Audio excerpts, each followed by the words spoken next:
Assalamualaikum warahmatullahi wabarakatuh. Selamat datang di Sky Update.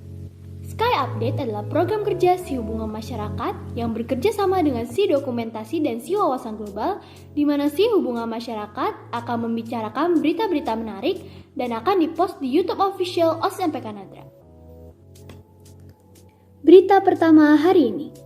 Kejadian di kapital Amerika Serikat Donald Trump.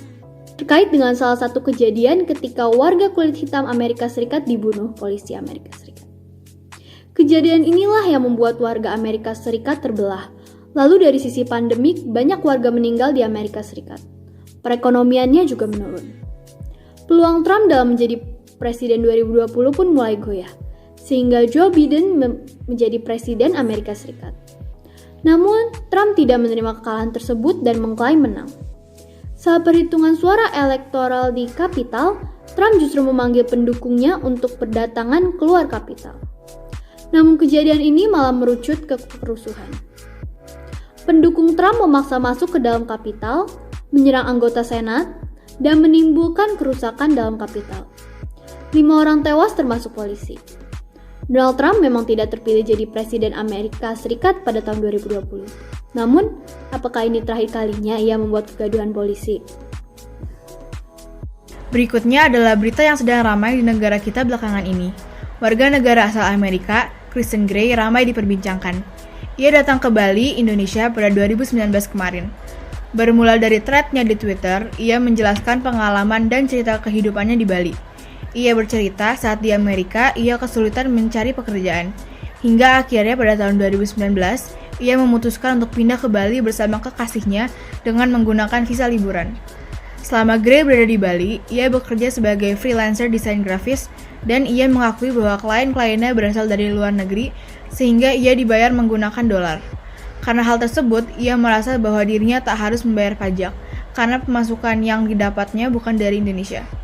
Pengalamannya itu ia jadikan sebuah e-book berjudul Our Bali Life is Yours yang dijual seharga $30 untuk mengajak orang-orang di luar Indonesia untuk tinggal di Bali. Yang menjadi permasalahan di dalam buku tersebut, Grey juga menjelaskan trik-trik khusus untuk masuk ke Bali dalam situasi pandemi COVID-19 dan cara mengakali overstay visa. Karena e-booknya ini cukup laku, Grey juga membuka jasa konsultasi yaitu Bali Consultation with Kristen and Sandra dengan harga $50 selama 45 menit. Karena hal tersebut, ia sebar secara terang-terangan di Twitter. Akhirnya warga Indonesia pun menyadarinya. Ia pun diserang dan dibanjiri hujatan oleh warga Indonesia. Tetapi, Grey merasa bahwa ia adalah korban dan menuduh warga Indonesia menyerangnya karena ia berkulit hitam dan menyinggung masalah rasisme. Warga Indonesia tentunya semakin marah karena hal ini tidak ada hubungannya dengan ras.